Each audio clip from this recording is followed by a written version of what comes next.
Hello students, हम लोग करने वाले हैं class 11th chemistry first chapter exercises वाले क्वेश्चन हमारे चल रहे हैं। तो हम लोग क्वेश्चन नंबर 10 पे आ गए हैं। चलिए स्टार्ट करते हैं।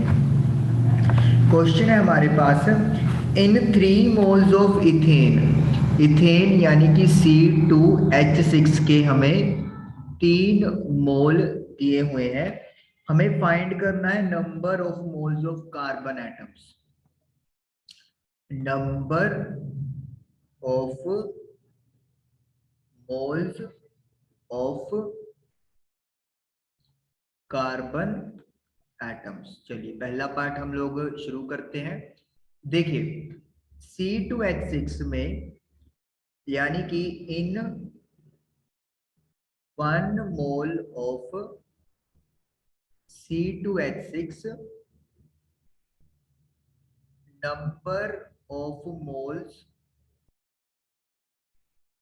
Of carbon atoms. तो कितने कार्बन एटम्स के मोल्स है? 2। तो हम लोग क्या लिख देंगे इधर? 2। उसके बाद 3 मोल्स, अगर इथेन के 3 मोल्स हैं तो number of moles of carbon atoms is equal to 2 multiply by 3, that is equal to 6 moles. तो हमारे पास आंसर आ गया 6 मोल आ गया। सिंपल है, अगर 1 में 2 है तो 3 में 6 होंगे। सेकंड पार्ट है number of moles of hydrogen atoms. Number of moles of hydrogen atoms. Same way से हम लोग इसको भी सॉल्व करेंगे। इन 1 mole of ethane number of moles of hydrogen atoms. तो 1 मोल में कितने हाइड्रोजन की एटम्स आपको दिख रही है? 6। और हमें फाइंड आउट करने हैं 3 मोल्स में। सो 3 moles of ethane number of moles of hydrogen atoms. तो 6 की 3 से मल्टीप्लाई कर देंगे, that is 18 moles. Third part और है इसी में। थर्ड पार्ट में हमें फाइंड करना है number of molecules of ethane. Number of molecules of ethane. Ethane के कितने मॉलिक्यूल्स हैं 3 मोल्स में? चलिए इसको पहले इरेज कर देते हैं स्टार्टिंग में, ताकि सॉल्यूशन ऊपर प्रॉपरली आ जाए। तो हम लोगों ने एवोगैड्रो कांस्टेंट की बात की थी कि कोई भी चीज का अगर आप 1 मोल उठाते हैं तो उसमें जो नंबर ऑफ एटम्स हैं वो फिक्स रहेंगी, चाहे वो कोई एलिमेंट हो, चाहे कोई कंपाउंड हो, चाहे कोई आयनिक आयन हो, कुछ भी हो। तो हम लोग यहाँ पे वही यूज करेंगे, number of molecules in 1 mole of ethane. Ethane के 1 मोल में कितने मॉलिक्यूल्स होंगे? 6.022 इंटू 10⁻23। हमसे नंबर ऑफ मॉलिक्यूल्स पूछा है 3 मोल्स ऑफ इथेन में। तो हमें क्या करना है, 1 मोल के मॉलिक्यूल्स की 3 से मल्टीप्लाई कर देनी है। तो 18.066 मल्टीप्लाई बाय 10⁻23 मॉलिक्यूल्स। तो इस तरीके से हमारा क्वेश्चन नंबर 10th का थर्ड पार्ट भी फिनिश हुआ। क्वेश्चन नंबर 10th हमारा डन हुआ। अब करते हैं question number 11th 1.11। What is the concentration of sugar? C12H22O11। हमें कंसेंट्रेशन पता करनी है इन मोल पर लीटर। मोल पर लीटर आपको पता है मोलैरिटी का फॉर्मूला है। इफ इट्स 20 ग्राम, यानी कि मास ऑफ शुगर हमें गिवन कर दिया है 20 ग्राम में, dissolved in enough water to make a final volume up to 2 litre. जो वॉल्यूम है सॉल्यूशन का वो हमें गिवन किया है 2 litre.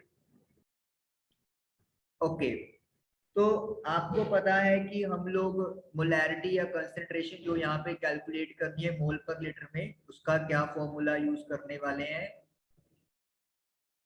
Concentration is equal to molarity, here mole per litre की बात है इसीलिए, तो फॉर्मूला क्या होता है, moles of solute divided by volume of solution, जो कि लीटर में होना चाहिए। चलिए सबसे पहले मोल्स ऑफ सॉल्यूट कैलकुलेट करेंगे। मोल्स ऑफ सॉल्यूट मतलब शुगर, शुगर यहाँ पे सॉल्यूट का काम कर रही है। मोल्स का फॉर्मूला क्या होता है, मास अपॉन मोलर मास। मास गिवन है 20 ग्राम, मोलर मास हम लोग कैलकुलेट करेंगे। कार्बन की 12 एटम्स हैं और कार्बन का एटॉमिक मास 12 ही होता है। हाइड्रोजन की 22 एटम्स हैं और मास एटॉमिक 1 होता है। देन ऑक्सीजन की 11 एटम्स हैं और मास 16 होता है।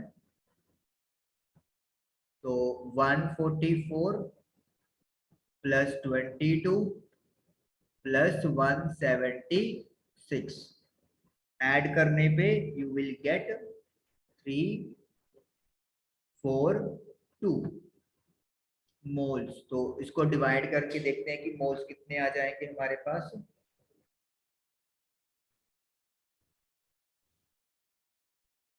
20 डिवाइड बाय 342, तो वी विल गेट 0.058। तो इतने मोल्स आ गए हमारे पास सॉल्यूट के। वॉल्यूम हमें गिवन है तो कंसंट्रेशन कैलकुलेट कर देते हैं हम लोग। तो concentration is equal to 0.058 divided by 2, यानी कि 0.029, और मोल पर लीटर भी लिख सकते हो या फिर कैपिटल एम भी लिख के अपना आंसर फिनिश कर सकते हो। तो इस तरीके से क्वेश्चन नंबर 1.11 कंप्लीट हुआ। अब चलते हैं क्वेश्चन नंबर 1.12 पे। क्वेश्चन नंबर 1.12 में है डेंसिटी ऑफ मिथानॉल। हमें मिथानॉल की डेंसिटी दे दी है। मिथानॉल का फॉर्मूला CH3OH होता है। 0.793 kg पर litre. What is its volume needed. हमें वॉल्यूम पता करना है मिथानॉल का।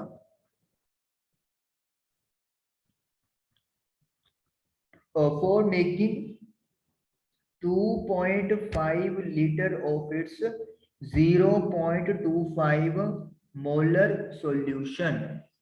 ओके, तो हमें इससे 2.5 लीटर का सॉल्यूशन बनाना है। Volume of solution is 2.5 litre और molarity is given as 0.25 m। तो इसका मतलब क्या है, इसका मतलब ये चीज है कि हमें मिथानॉल की डेंसिटी दी हुई है, वॉल्यूम हमें फाइंड करना है। हमें मोलैरिटी दे दी है और वॉल्यूम ऑफ सॉल्यूशन गिवन कर दिया है। तो सबसे पहले जो चीज गिवन है उससे हम लोग फाइंड करेंगे कुछ। मोलैरिटी का फॉर्मूला आप लोगों को पता है क्या होता है, मोल्स ऑफ सॉल्यूट, सॉल्यूट यहाँ पे मिथानोल है तो मिथानोल ही लिख लेते हैं अपन, divided by volume of solution in litre. तो what is the molarity, 0.25। Moles of methanol नहीं पता, हम इसको एक्स लेट कर लेते हैं मोल्स को, और वॉल्यूम है 2.5। क्रॉस मल्टीप्लाई करेंगे ताकि x की वैल्यू निकल के आ जाए, and x will be moles of methanol, we will get 0.625 mole. Okay, now you know mole का फॉर्मूला क्या होता है, mass upon molar mass is equal to moles. Mass तो हमें नहीं पता, इसको अपन y मान लेते हैं, मिथानोल का मास।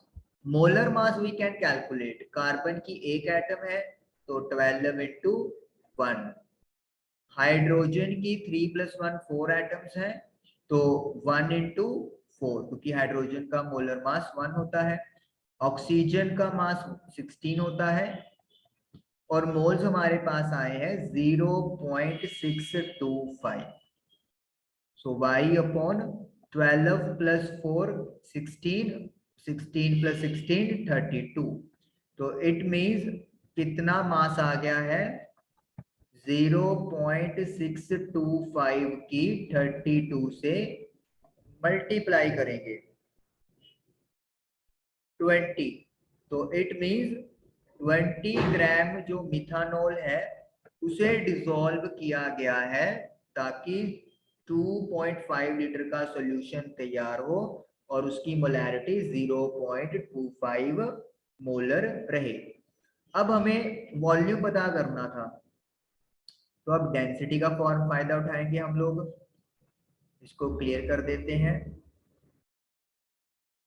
एज यू नो डेंसिटी का फॉर्मूला क्या होता है, मास अपॉन वॉल्यूम, जिसकी डेंसिटी उसी का मास और उसी का वॉल्यूम। डेंसिटी है 0.793 kg पर लीटर, इंपॉर्टेंट है। मास कितना है, y मतलब मास था मिथानोल का 20 ग्राम्स, 20 ग्राम्स के क्या करेंगे 1000 से डिवाइड कर देंगे तो ये केजी में बदल जाएगा। वॉल्यूम हमें पता करना है, लेट इट बी v, ये तो यूनिट्स लिखी है मतलब कहीं को सोचो आप लोग, v निकालने के लिए क्रॉस मल्टीप्लाई करेंगे तो इट विल बी 1/50 इंटू 0.793, नहीं तो v डिवाइड में जाएगा, सॉरी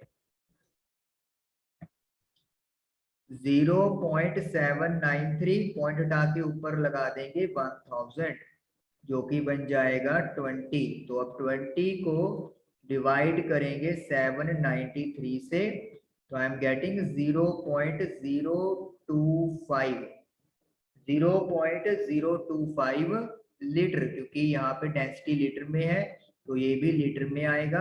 अगर आपको ml में कन्वर्ट करना है तो you have to multiply by 1000 तो you will get 25 ml। But हालांकि मुझे लगता है क्योंकि यहाँ पे प्रॉपरली नहीं आएगा, यहाँ पे थोड़ा सा अगर ml में बदलना है तो एक दो डिजिट हम लोग 2 और उठा लेते हैं, एक्चुअली में प्रॉपर डिवाइडेशन नहीं है। अब जब 1000 से आप मल्टीप्लाई करोगे तो इट विल बिकम 25.22।